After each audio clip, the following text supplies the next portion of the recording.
Welcome back to another edition of Coach's Corner, brought to you by My Game Day Collections, mygamedaycollections.com. Their styles are comfortable and an alternative to women's basic t-shirts and hoodies. Also have some men's clothing.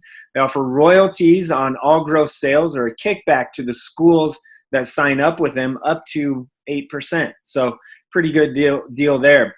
On this episode, I am pleased to be joined by Gretna softball coach and the best basketball defensive coordinator in the state, Bill Hurd. Coach, how are you doing? That's a pretty good introduction there. I think I'm the only defensive coordinator in the state. So we're good. We're good, Mike. That's good.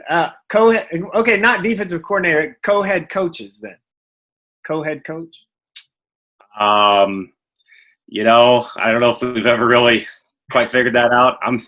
I'm pretty comfortable being the assistant coach right now, so I think we're just going to call me the assistant and Brad the head. I think that's perfect. Yeah, Coach Vegan wouldn't. You don't think he'd like that, or what? I think Feeks would be just fine being the co-head coach, but I am the one who wants to be the assistant coach. I get to go home at night and not have to worry about some things that he does at this point. So it's a lot better deal for me than it is for him, in my opinion. Well, you've both won state championships, so that's why I'm just joking with you, but that's why I call you co-head coaches. All good, yeah. We've had a lot of fun with it. Yeah. All right. So first question, mainly want to talk about softball because you have won quite a bit as a softball coach too. Maybe a tough one out of the box. So I normally I start with like, how's your off-season workouts going and stuff like that, and COVID and everything. But I want to know, and for some reason I doubt you're going to give me a straight answer here. Who was better as a high school player, Billy or Brooke Andrews? Oh, yeah, thanks for that one. That's really easy. Yeah,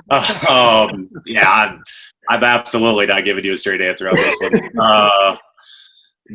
They were both special, both in their own ways. This will be the first time in I think 5 or 6 years that we haven't had one of them at the fields with us all the time. So it's a little different. But better, I don't know. They're both pretty talented kids. I figured you'd give me some sort of a fluffy answer on they're both really good, something like that. So they're not bad. Yeah, like they could both play a little. Yeah. How have off-season workouts kind of been going, or how challenging has that been with not being able to be sort of together at first, and now that you can be, but there's all these limitations? Yeah, it's okay.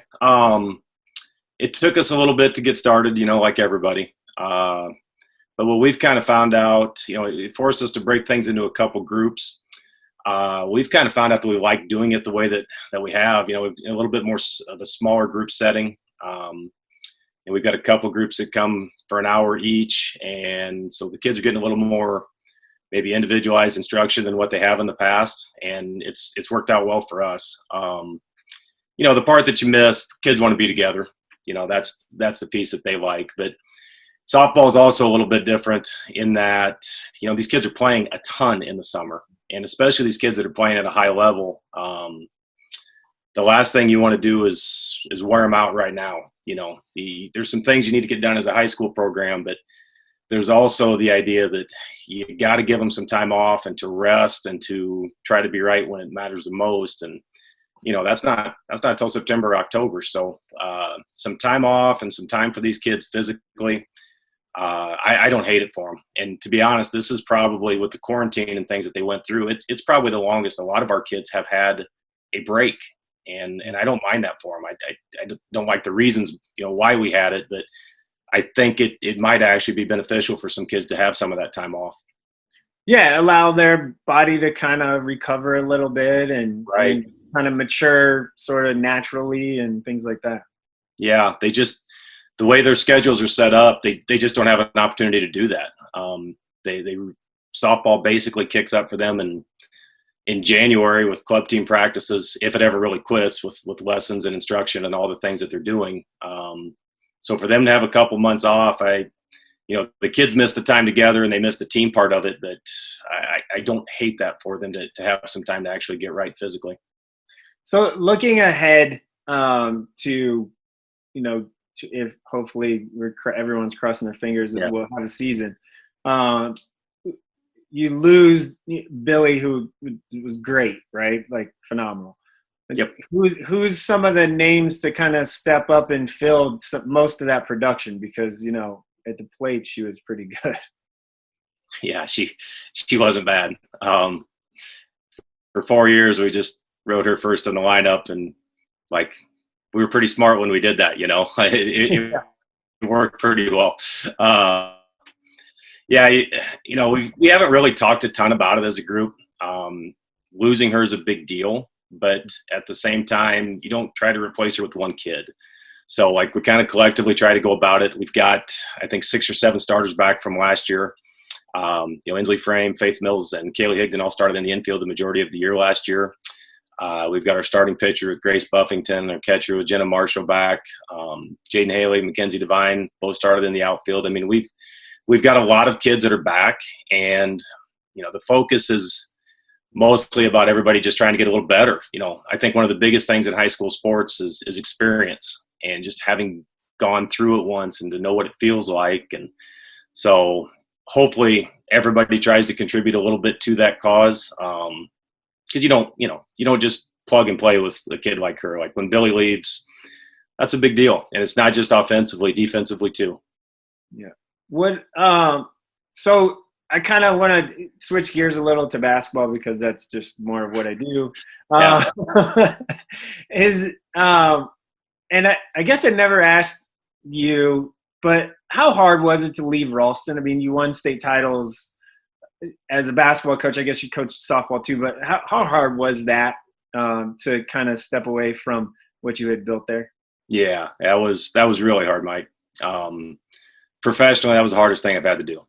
I can still remember the meeting when I had to talk to the boys and kind of explain what I was doing and the why, and then reaching out to some of my ex-players and talking to them about it.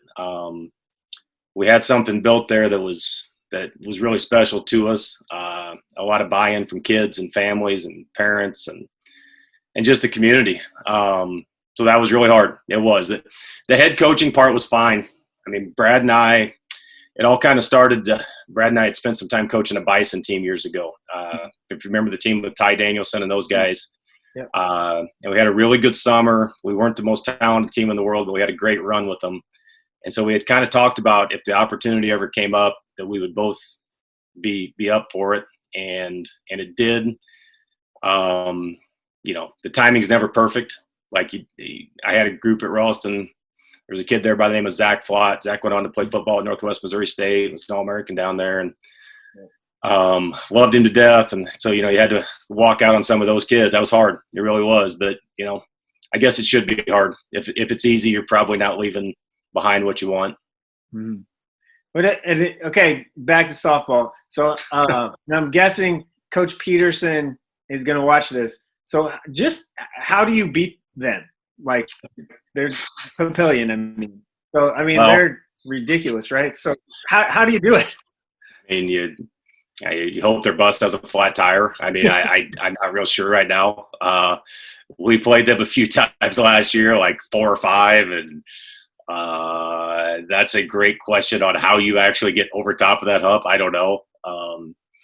It all starts with Jordy.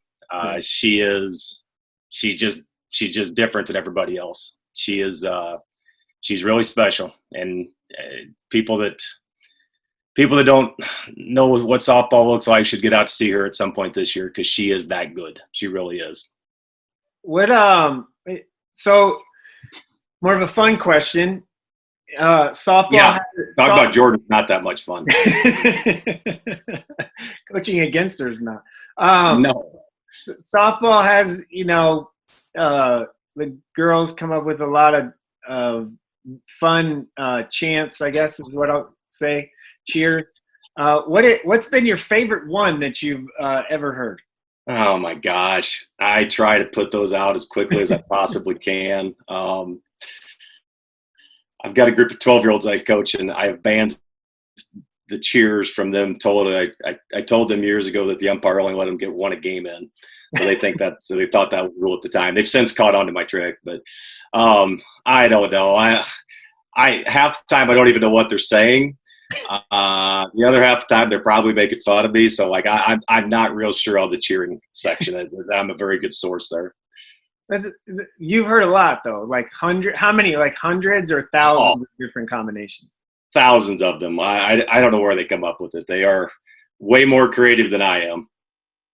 I was hoping for a chant to get me going for the rest of the day here. I'm not your guy. I am like 100% not your guy there. Your coffee and your NSA mug's going to have to suffice you. Okay. Gretna's obviously grown a ton as a school and city and everything. And eventually, likely a second high school is going to have to go in. Yep. How hard has that change been, kind of growing into Class A and playing more Metro schedule and all of that? I mean, that was a couple years ago, but sure. Number one, it's been fast. That's the part that the growth here is just, it's almost exploded with the number of kids that we have in the building now. So anytime there's growth, anytime there's change, it's going to be challenging. You go from being one of the bigger Class B schools to one of the smaller Class A's, and you quickly go through some things. In softball, it hasn't been quite as bad as it has in basketball. In softball, most of our kids are playing with the Class A kids throughout the summer. They're used to it. And, the level of softball in Class B that we were coming from, you're talking about Elkhorn South, you're talking about Hastings, York, Seward, like some very good softball teams. So the level in softball is different in Class A, specifically at the top. Your top 4 or 5 teams in A it's probably more than that, but the top teams, it's a war. But when you get to the middle of A and to the bottom of A, it's not as much of a change as you might think from B. In basketball, it's a huge change.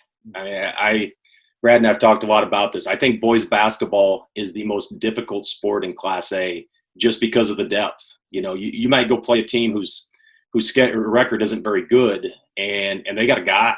They got a guy that could eventually be a Division I player at some place with the right opportunities. And in basketball, one kid can beat you on a given night.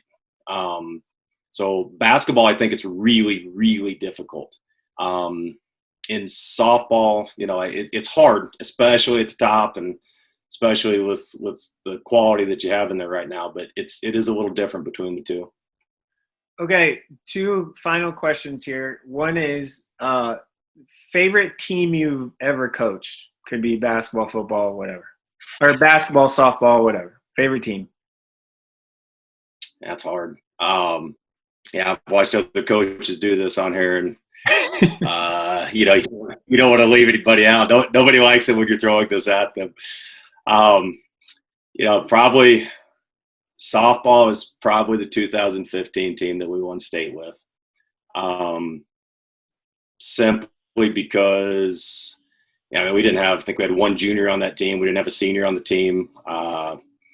We had no business being where we were. Just had a total buy-in from a group of kids, and kind of got some things started for us here. Some kids that just put team in front of self all the time. And, I know that every coach says that, but that was a big moment, a big group of kids for us. They'll always be special to me. Basketball, I don't know. There's been, my first couple teams that I had at Ralston in the early 2000s, we played in the state finals back-to-back years. Those teams were special. Obviously, the 09 team's first time they won a state title, and the first time in 45 years that Ralston had won a state title, and that was big. And out here, we went back-to-back in 15 and 16. So, you think about all those title teams, but there's also been years, Mike, one of my favorite teams, we won 9 games. We weren't very good in basketball, but I loved them. I felt like we won 9 and we probably should have won about 5, So I don't know. I'm doing a terrible job of answering your question, but there's a lot of them. That's okay. All right. The question that no one gives me a straight answer to, not the most talented, but favorite athlete you've ever coached. Yeah. This is another one of those terrible questions that you're asking here. Can I do one basketball and one softball? Sure. Right. So basketball, again, there's 1,000 kids, going back through the years of Mitch Montgomery, Mike Mackey, Ty Doing out here. There's a ton. I'm probably going Jacob Chandler. That's who my son's named after. He was as tough and selfless of a kid as I've had. But gosh, when you don't want to leave kids. Andy Smolinski, and I keep going down the list of guys that I've had that were so special to me. Softball's impossible. I don't know. But there's been a bunch here that have been special to me. A kid like Emily Reed jumps out to me right away, and that's maybe not a name that you would know. Emily was a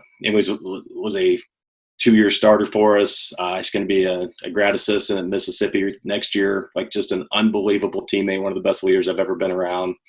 You got Lexi Burkhardt, Alexis Sedgwick, Addie Watts, the Andrews girls. I can just keep going and going with kids. So yeah, I'm not going to get pinned down there either. I know as soon as this comes out, I'm going to get my phone blown up for kids that I'm not mentioning. So there's a ton. That's okay. That's why no one ever gives me a straight, just first top of the head answer. And but I guess that's okay. That's not way to do it. Just having a little fun. All right, Coach. Thank you very much. I appreciate it. Hopefully, see you. Maybe Sarpy County Shootout. Is that coming here? That's coming up. I think here in another week or two, as long as everything sort of stays the course. Perfect. I'll look forward to that.